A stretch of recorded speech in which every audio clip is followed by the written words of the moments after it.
जो भी कभी कोई समस्या है कि विकास संबंधी, हम उसमें सदैव ही, हम लोग कभी किसी पद पे नहीं है, हम लोग जरूर एक बार चुनाव लड़े हैं। अब क्या मत मिला उसके हम चक्कर में नहीं है। तो हम लोगों को पार्टी ने मौका दिया और हम लोगों ने तय किया कि अपने नेता आदरणीय राहुल गांधी जी और प्रियंका जी के आदेशों पर अगर हमको मौका पार्टी ने दिया है तो 5 साल तक इस क्षेत्र की समस्याओं से लड़ना है और जूझना है। जो हम लोग को वर्तमान में आप देख रहे हैं, जो चीज समुचित विकास से अगर कहीं छूट गया है, कोई चीज से हम दूर हैं, तो उसको पास करने का प्रयास करना है। जो समस्या है, जो भी होती है, शिक्षा, चिकित्सा, तमाम ऐसी परेशानियां हैं। और खास तौर में इस बात का ध्यान देना है कि अगर गांव के भीतर और एकता बनाए रखेंगे, और उसको बनाए रखने के लिए हम लोग का आपसी सामंजस्य जरूर बनाए रखना है। कभी कभी देखेंगे कि पूरे गांव के भीतर और एक कहा गया कि एक गंदी मछली पूरे तालाब को गंदा कर देती है। प्रधान जी, एक गंदी मछली पूरे तालाब को गंदा कर देती है। समझ रहे हैं मैं क्या कह रहा हूँ? तो ठीक उसी तरह से हमारे इस पूरे गांव के माहौल को ठीक करने के लिए आपकी एकता और अखंडता और एकजुटता की बहुत जरूरत है।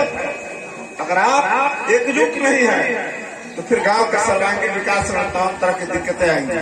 उसमें धर्म नहीं देखना, उसमें जात नहीं देखनी है। सारे लोग हम एक मनुष्य हैं और इन शब्दों के साथ आगे जब कभी भी आप हमें याद करेंगे तो हम और हमारे जितने भी साथी हमारे साथ है, हमारे गार्जियन हमारे साथ सदैव रहने वाले हीराराम जी, हमारे बड़े भाई सदैव ही हमारा मार्गदर्शन करने वाले इस गांव के पूर्व प्रधान विपुल पांडे जी, इस गांव के प्रधान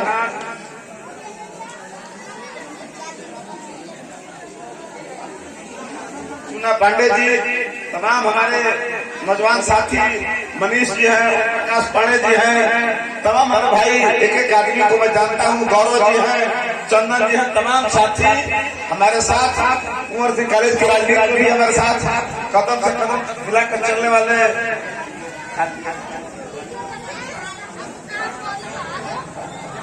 देवानंद पांडे जो हमारे छात्र राजनीति में हमारे साथ हैं। ऐसे तमाम हमारे साथी गांव में जुड़े हुए हैं और मैं चाहूंगा कि आगे भी आप सभी लोग हमारा साथ दीजिए। और हमें आपको कहीं लगता है कि थाना तहसील कहीं भी मेरी उपयोगिता है और जो सही बात है उसमें हमें आप याद कीजिए। मैं सही बातों पर आपके सही कार्य में कोई परेशानी आएगी तो मैं आपके साथ रहूंगा। वही जीवन यापन भरत करते हैं, भले ही अयोध्या से कुछ दूरी पर रहकर। जिस तरह योगी के रूप में राम लक्ष्मण अपनी भार्या सीता के साथ अपने वनवास के दिनों में गए हैं, ठीक वही जीवन भरत जी अपने अयोध्या में अपने राजभवन से दूर अपने सारे राजसीय पाठ को त्याग कर अपने उन दोनों भाइयों के समान जीवन जीने का प्रयास करते हैं। साथ साथ में ये सीख देता है कि अगर हम 4 लोग हैं, 4 भाई हैं, तो अगर हम एकजुट हैं तो किसी विपत्ति में हम सामना कर सकते हैं। अगर बांटना है तो भाई की विपत्ति को बांटना है, भाई के दुख को बांटना है, भाई के जो वर्तमान में परेशानी है उसको बांटना है। अगर परिवार एकजुट है, संस्कारी है, तो उसको विकसित होने में देर नहीं लगेगा। और साथ साथ में जितने हमारे बुजुर्ग नौजवान माता बहने भाई बहन नौजवानों के भीतर, ये छोटे छोटे बच्चों के भीतर जब हम ये संस्कार को डालें प्रयास करेगा, हमारे कोई न कोई बात उसका साइंटिफिक रीजन है। आज आधुनिकता का दौर है, मगर जो आनंद, जो प्रेम, परस्पर भाव हमारी पुरानी संस्कृति में रहा है वो वर्तमान में लोप हो रहा है।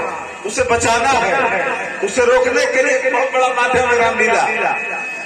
आज देखते हैं मोबाइल का युग है, भाग दौड़ का युग है। सब लोग घर पर, पहले आप देखते थे कि एक आदमी की टीवी होती थी तो उस टीवी को पढ़ने के लिए, देखने के लिए कई परिवार के लोग एक साथ बैठकर टीवी देखा करते थे।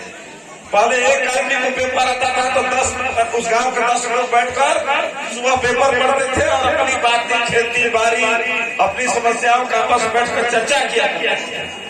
वर्तमान में हम देखिए भारी गिरावट आया, लोग एक दूसरे के